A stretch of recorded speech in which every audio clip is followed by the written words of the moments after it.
Halo, saya Anggis Manu. Pada video kali ini saya akan membahas tentang studi kelayakan bisnis, mengidentifikasi peluang dan resiko bisnis. Nah, studi kelayakan bisnis adalah langkah awal yang penting untuk memastikan sebuah ide bisnis memiliki potensi keberhasilan. Dalam proses ini, dua elemen utama yang harus diidentifikasi adalah peluang dan resiko bisnis. Keduanya merupakan faktor kunci yang mempengaruhi keputusan akhir apakah bisnis layak dijalankan atau tidak. Nah, peluang bisnis seringkali muncul dari kebutuhan yang belum terpenuhi di pasar atau tren baru yang sedang berkembang.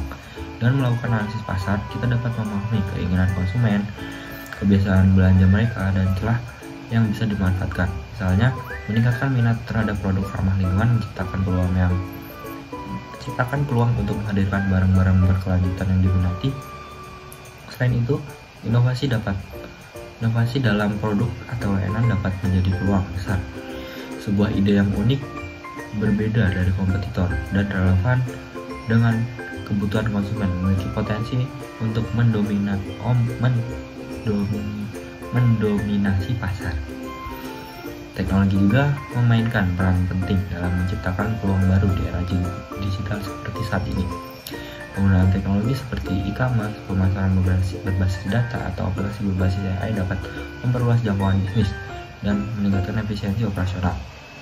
Selain itu, perubahan sosial seperti meningkatkan kesadaran akan kesehatan atau perhatian terhadap lingkungan seringkali membuka jalan bagi bisnis baru. Regulasi pemerintah yang mendukung industri tertentu juga bisa menjadi katalisator terciptanya peluang. Namun di balik peluang ada risiko yang harus diantisipasi. Risiko bisnis bisa datang dari berbagai arah, baik internal maupun eksternal.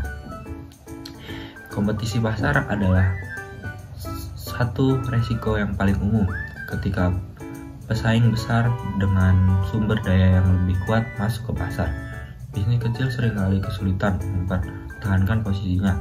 Selain itu, perubahan preferensi konsumen juga dapat menjadi ancaman jika bisnis gagal beradaptasi. Risiko lain yang perlu diperhatikan adalah risiko keuangan.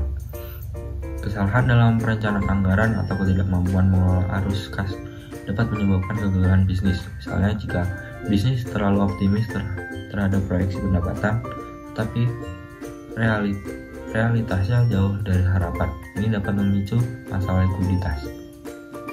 Risiko operasional juga tidak kalah penting, seperti gangguan dalam rantai pasokan, kesalahan produksi, atau kekurangan tenaga kerja yang kompeten. Di sisi eksternal, kondisi ekonomi, perubahan regulasi, dan bahkan bencana alam bisa menjadi ancaman besar. Setelah peluang dan risiko diidentifikasi, langkah berikutnya adalah menyusun strategi untuk memaksimalkan peluang dan memitigasi risiko. Misalnya bisnis dapat merancang produk inovatif berdasarkan hasil riset pasar atau membuat rencana darurat untuk menghadapi risiko operasional. Proses ini memastikan bahwa keputusan yang diambil didasarkan pada pemahaman yang mendalam tentang semua faktor yang mempengaruhi bisnis. Melalui studi kelayakan, kita dapat mengintegrasikan analisis peluang dan risiko ke dalam strategi bisnis secara komprehensif. Dengan demikian, bisnis tidak hanya siap untuk berkembang dalam kondisi pasar yang mendukung, tetapi juga mampu bertahan menghadapi tantangan yang mungkin muncul di masa depan. Baik, sekian, terima kasih.